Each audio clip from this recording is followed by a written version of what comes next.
Les influenceurs politiques, d'actualité. D'actualité, ouais. D'actualité plus que politique, politicienne réellement. Plus, de droite, quand même, un peu.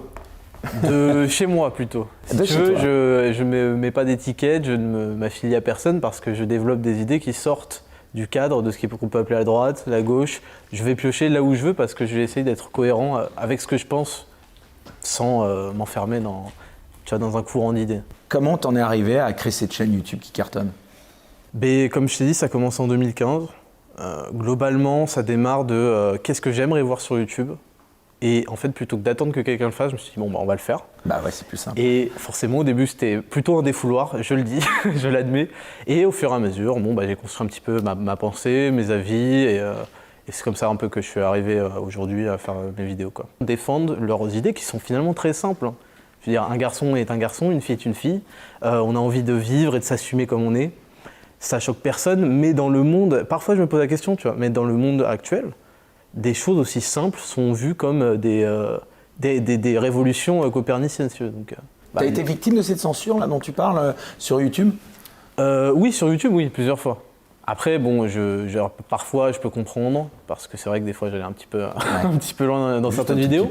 Mais moi, je l'ai dit souvent, je pense que le principe d'incitation à la haine n'a pas de sens parce que c'est ouvrir la boîte de Pandore. Et tout derrière peut être perçu comme un discours de haine. En fait, une critique négative devient un discours de haine aujourd'hui. Et encore une fois, j'aimerais revenir sur les médias traditionnels. Tu les regardes encore ? T'as une télé par exemple chez toi ? J'ai une télé, mon fils l'a cassée il y a quelques mois. Ça ne me pose aucun problème en fait parce qu'on ne l'allume pas. Donc non, je regarde très peu les médias. Tu payes ta redevance ? Je paye ma redevance. Malheureusement, ça fait partie des choses que je cautionne en fait par mon argent. Je cautionne l'État français pour qu'il fasse de la merde derrière. Donc ça, c'est quand même. Donc quand tu vois un routier par exemple, ça t'énerve ou pas ? Je le vois plus. Mais en effet, c'est intéressant. Alors justement, on va s'attarder non plus sur Laurent Ruquier, mais sur Éric Zemmour. Ouais. Un petit mot quand même de CNews. Est-ce que tu connais un peu cette chaîne ? Est-ce que tu la regardes ? Voilà, à part la chaîne parlementaire, je pense que les autres chaînes font des contenus pour qu'ils soient regardés, tu vois. Donc, je pense que oui, ils ont eu raison de ce point de vue-là, et je pense que c'est quand même le plus important pour une chaîne. Je suis habitué à voir Éric Zemmour faire des 1 contre 6, 1 contre 7 sur les plateaux télé, donc ils ont eu raison parce que ça fait de l'audience, et ils font de l'audience parce qu'il y a une ouverture du débat, il y a des gens plus intéressants, et qui représentent peut-être plus les idées des Français aussi. Est-ce que tu sens qu'il y a une libération de la parole ? Alors, pour me critiquer, non, ça a toujours été plus ou moins constant. Non, c'est vrai qu'on n'est pas du tout dans les mêmes mentalités qu'en 2015. Il y a beaucoup de verrous qui n'ont pas sauté, qui finalement font partie de la discussion publique aujourd'hui. D'ailleurs, on le voit avec le sujet du grand remplacement qui a été amené par Éric Zemmour. Enfin, c'est pas lui qui a amené le sujet, mais il a fait sauter ce verrou. Et ça fait que maintenant, ça devient un sujet de discussion. Alors que ce truc était nié, il l'est toujours, mais il était vraiment nié jusqu'à il y a quelques mois. Le grand remplacement ? Oui. Je le répète, je ne comprends pas la discussion autour d'un fait statistique évident, observable. Non, je vois pas, jamais compris pourquoi le phénomène était nié, pourquoi il y avait un débat là-dessus. Alors je crois que c'est parce que derrière il y a un procès d'intention. Mais tu as conscience qu'en disant ça, tu vas peut-être surprendre des gens qui nous regardent ou qui nous écoutent. Pourquoi ? Qui aujourd'hui ne constate pas qu'il y a une évolution démographique en France ? Je ne sais pas. Mais c'est le terme grand remplacement. Est-ce que tu peux comprendre que ça choque certaines personnes ? Parce que qu'il y a un phénomène démographique, c'est une chose. Oui. D'employer le terme grand remplacement, c'est qu'en gros, on vole la place de quelqu'un d'autre. Si tu veux, quand tu as une opinion négative sur quelque chose, c'est du complotisme, c'est des théories d'extrême droite. Quand tu as une opinion positive, c'est Bernard-Henri Lévy, le vivre ensemble, etc. Tous les hommes politiques qui nous parlent de vivre ensemble, en fait, ils admettent si on peut l'appeler le grand remplacement, ils admettent qu'il y a des évolutions démographiques, des dynamiques démographiques dans ce pays. Donc, je te dis, je ne comprends pas, c'est un non-sens pour moi. T'as des têtes de Turcs comme ça Mais oui, tu veux dire des têtes de Turcs dans le monde politique ? Non, mais c'est vrai qu'il y a quand même des guignols dans le monde politique qui demandent, quoi. Bon, je veux dire, Marlène Schiappa, voilà, on cite son nom, on rigole déjà, tu vois. Elle cite Spider-Man, elle parle avec... c'est catastrophique. Elle fait des placements de produits pour son coiffeur ou je sais pas quoi. Elle fait des listages brésiliens auprès des contribuables. Je retire ce que j'ai dit. C'est peut-être pas vrai. Non, mais tu vois ce que je veux dire. Marlène Schiappa, si tu nous écoutes, on te salue. Quand il dit « Si j'avais une machine à remonter le temps, j'aurais aimé qu'au Bataclan, il y ait Zemmour et ses partisans ou je sais pas quoi. » C'était pas très drôle. Mais je comprends pas. C'est absolument pas drôle. Je sais pas, il faudra peut-être vérifier la définition de blague, mais je suis pas sûr que ça corresponde. Mais je trouve ça particulièrement déplacé, méchant en fait. Et en plus, c'est très vite balayé le drame du Bataclan. Moi, ça me fait vraiment pas rire le Bataclan, Nice, en permanence des gens qui sont... là, on en a eu avec... il y a eu l'hommage à Samuel Paty. Ce qui est terrible, en réalité, avec ce type-là et toute sa caste et tous ces gauchistes, c'est que d'un côté, il balaye complètement le Bataclan. Le Bataclan n'a pas existé, la mémoire, c'est bon, c'était un hasard, pas d'amalgame, etc. Et de l'autre côté, ils s'en servent pour faire des blagues. J'aurais aimé que ce soit les partisans de Zemmour qui se fassent fusiller. Enfin, je sais pas. Bah oui, moi, je suis pour la liberté d'expression totale. Je pense que Tu es pour qu'on puisse tout dire, absolument. y compris sur l'islam, les musulmans. Absolument. Je ne comprends pas le principe de dire... si quelqu'un demain arrive et dit la Terre est plate, bon bah soit. Bah c'est vrai, non Bon bah c'est vrai. Non mais je veux dire, quel est l'intérêt de lui interdire de lui dire ?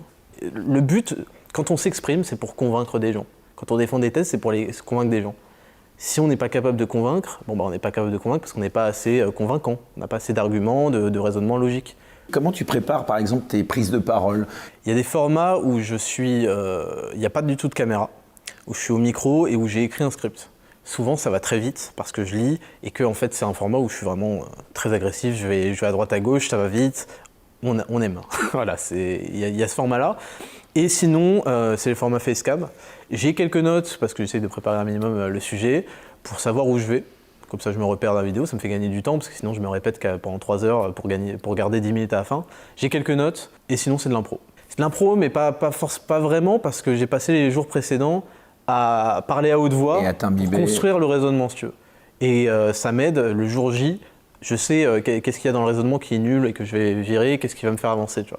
C'est quoi ton parcours rapidement J'en parle pas souvent, je fais le lycée public et parce que j'allais me faire virer, sache-le, en seconde. J'allais me faire virer parce que j'étais très bon dans les études, j'avais des facilités et le fait que j'étais très bon faisait que je m'ennuyais. Et vu que je m'ennuyais, bon bah je bavardais, je faisais des blagues. Tu sais, on est dans l'âge où on a envie de séduire les filles. Alors, d'ailleurs, au passage, j'aimerais bien qu'on parle de la non-mixité dans les classes, mais c'est un autre sujet. Voilà, donc je suis passé en lycée catholique. Je finis ma terminale en lycée privé catholique. Mes parents m'ont inscrit là parce qu'ils savaient que ça allait me mettre un cadre et ça a été très bon, très bénéfique pour moi. Ensuite, j'ai fait ma prépa, première année à Saint-Cyr, deuxième année au lycée Saint-Louis, dans le 6e. Et ensuite, j'ai fait mon école d'ingénieur à Toulouse. Et après, je suis devenu youtubeur professionnel.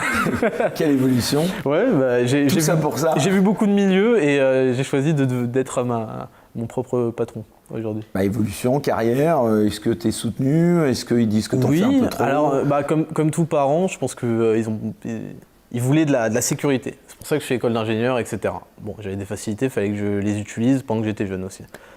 Et ensuite, quand ils ont vu qu'il y avait des résultats, là, ils ont commencé à faire confiance. Bon, aujourd'hui, ils voient que j'ai mon entreprise, ça marche bien. Donc oui, ils sont. Alors bon, on touche du bois, hein, mais ils sont plutôt confiants. Pas de langue de bois. Est-ce qu'on peut dire, par exemple, est-ce que tu peux nous dire combien tu gagnes? Sur YouTube? Ouais. Ah bah, pas grand-chose. Ah bon? Avec 700 000 abonnés? Ah bah, en fait, parce que YouTube... Tu monétises dans tes contenus? Ah non. J'aimerais, mais non. En fait, YouTube... à partir du moment où on tu as fait le choix de ne pas monétiser? Non, c'est pas un choix. Avec 2 millions de vues par mois, je pourrais gagner beaucoup d'argent, je sais pas, 7-8 000 euros peut-être.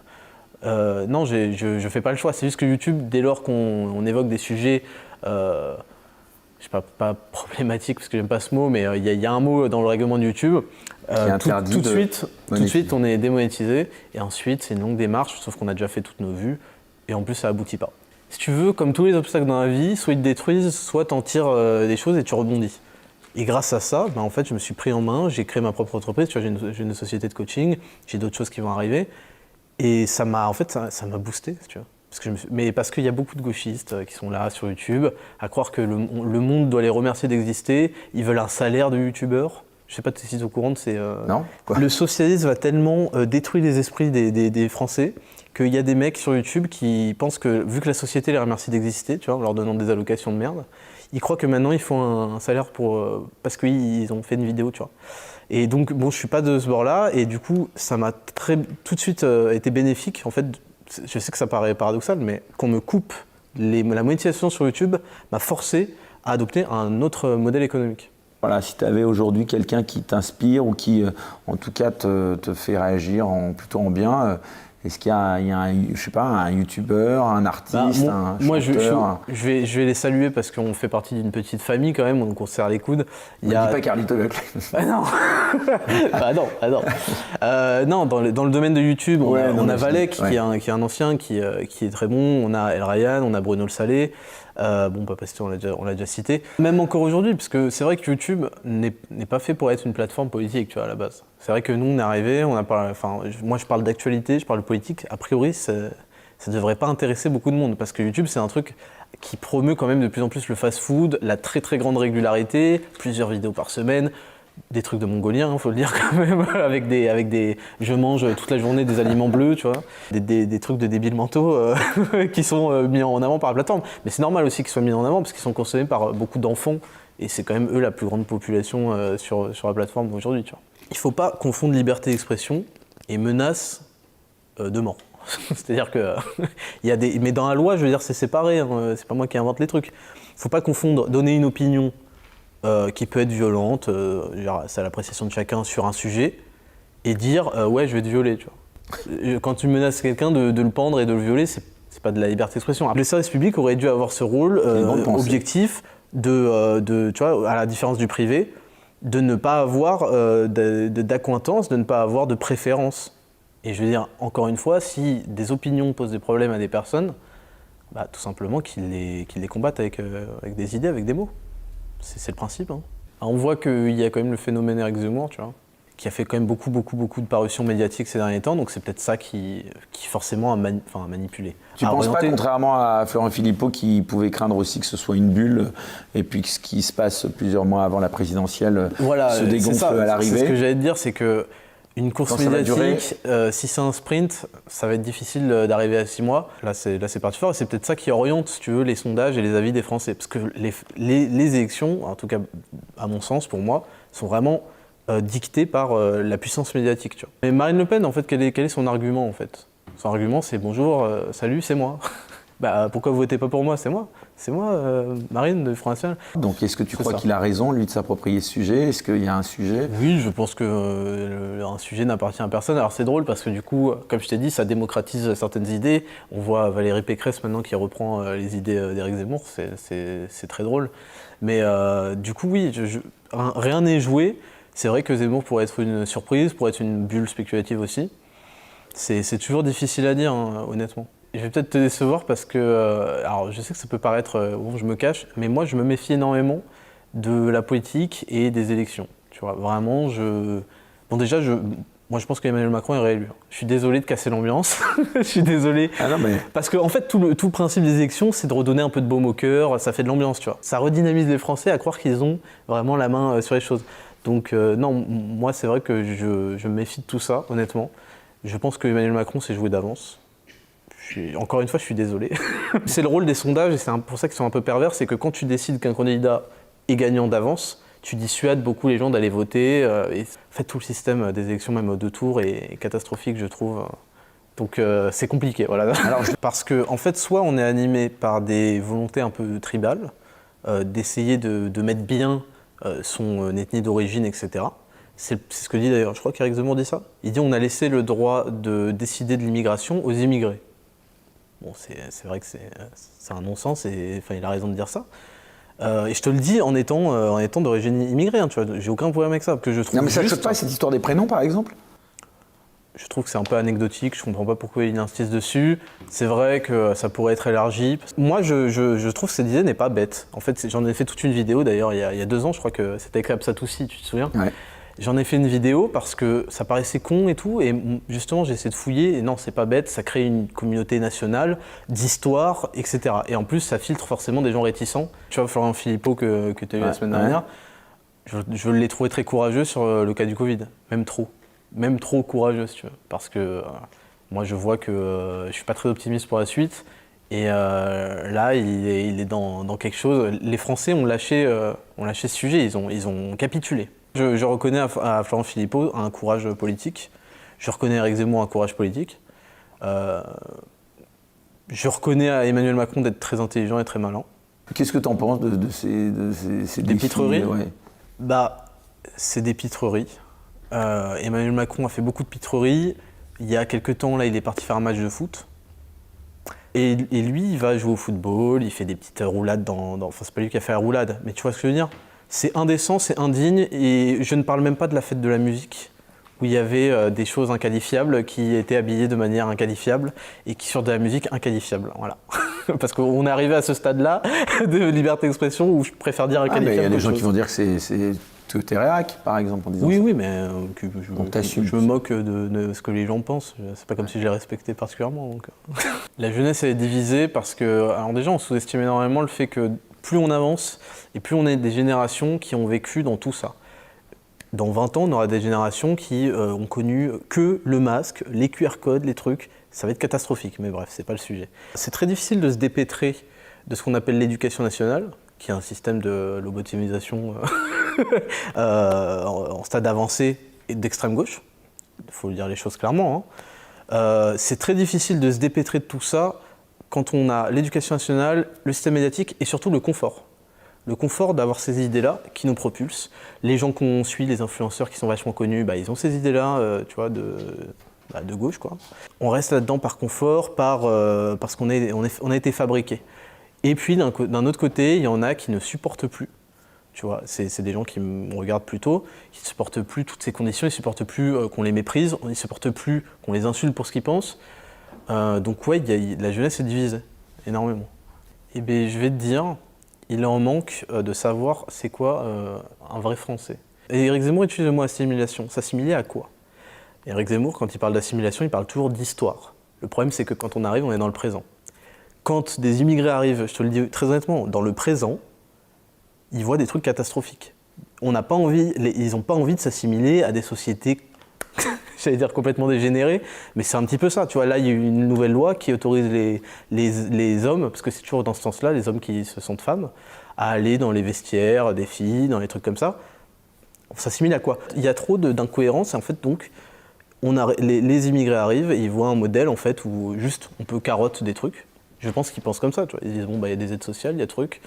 Le reste, ça m'intéresse pas, vos conneries, tu vois. Donc c'est très bien de parler d'assimilation. Je t'ai dit, la loi sur les prénoms, elle n'est pas stupide, elle devrait être élargie, elle porte une notion de communauté, de nation. Mais quand on arrive et qu'on voit le stade dans lequel est la France aujourd'hui, je ne sais pas si on peut exiger de qui que ce soit, tu vois, de s'accrocher à ça. Et je pense que les Français doivent vraiment comprendre qu'ils ont une grande part de responsabilité dans la faillite de ce pays. Il faut que les Français se respectent, et ensuite les gens les respecteront. C'est toujours comme ça que ça marche. En fait, Michel Onfray... On sera le relais de cette opinion. Déjà, j'apprécie pas du tout son virage sur le plan de la politique sanitaire. Il s'est mis à dire des trucs pas très intelligents. Je pense que Michel Onfray, c'est un mec qui a genre 30 ans de retard, tu vois, sur les sujets. Et il a fait l'énorme gauchiste pendant toute sa vie. Et là, il vient philosopher parce qu'il a vu qu'il y avait un prof décapité, des trucs. Bon, il a 6 trains de retard. C'est pas parce qu'il dit un truc juste aujourd'hui que c'est intéressant, en fait. Si tu veux, il y a eu 2500 ans avant, on était au courant, tu vois. Donc, je le trouve pas forcément très pertinent maintenant qui je suis pour parler d'un philosophe. Comment ça t'est arrivé? C'était vraiment par conviction ou c'était parce que tu pensais que c'était un peu stylé à l'époque d'avoir cette opinion qui était un peu, on va dire, disruptive par rapport aux autres? Non, mais je t'ai dit, c'est la base de la base. Je ne comprends même pas qu'on... Enfin si, je le comprends. Je me place toujours du côté de ceux qui ont des idées différentes. Je comprends comment ils y arrivent. Mais non, moi non, c'est par ma nature. J'ai dit ce que je pensais, quoi. Pas plus. Quels sont tes projets à l'avenir? Est-ce que tu en as là, à court terme, moyen terme? C'est quoi les projets du Raptor? Concernant YouTube? Ouais, ou de manière générale, toi? J'essaye d'anticiper un éventuel problème avec YouTube parce que l'avenir est incertain. Ouais. Donc j'ai pas envie de dépendre. Tu crains de pouvoir avoir des problèmes avec YouTube? Ouais, j'ai pas envie de dépendre. C'est-à-dire que ta chaîne puisse être supprimée, par exemple? Ouais. Tu penses à des choses comme ça? Ouais, sans sommation. Ouais. Moi, je préfère que les gens anticipent. Je leur dis, les mecs, arrêtez de croire que ça va s'améliorer, que les choses, vous allez avoir l'homme providentiel qui va venir des cieux, etc. Essayez de regarder... Éric Zemmour, ça pourrait être l'homme providentiel pour toi ou pas? Non, puisque Macron va être élu. D'accord. Et donc je leur dis, essayez d'anticiper tout ça, d'améliorer tout ce que vous pouvez dans votre vie et d'élargir votre famille, vos proches, votre communauté petite soit-elle. Et voilà, je pense que déjà, si les gens prenaient les bonnes décisions dans leur vie, on serait déjà pas mal, hein, franchement.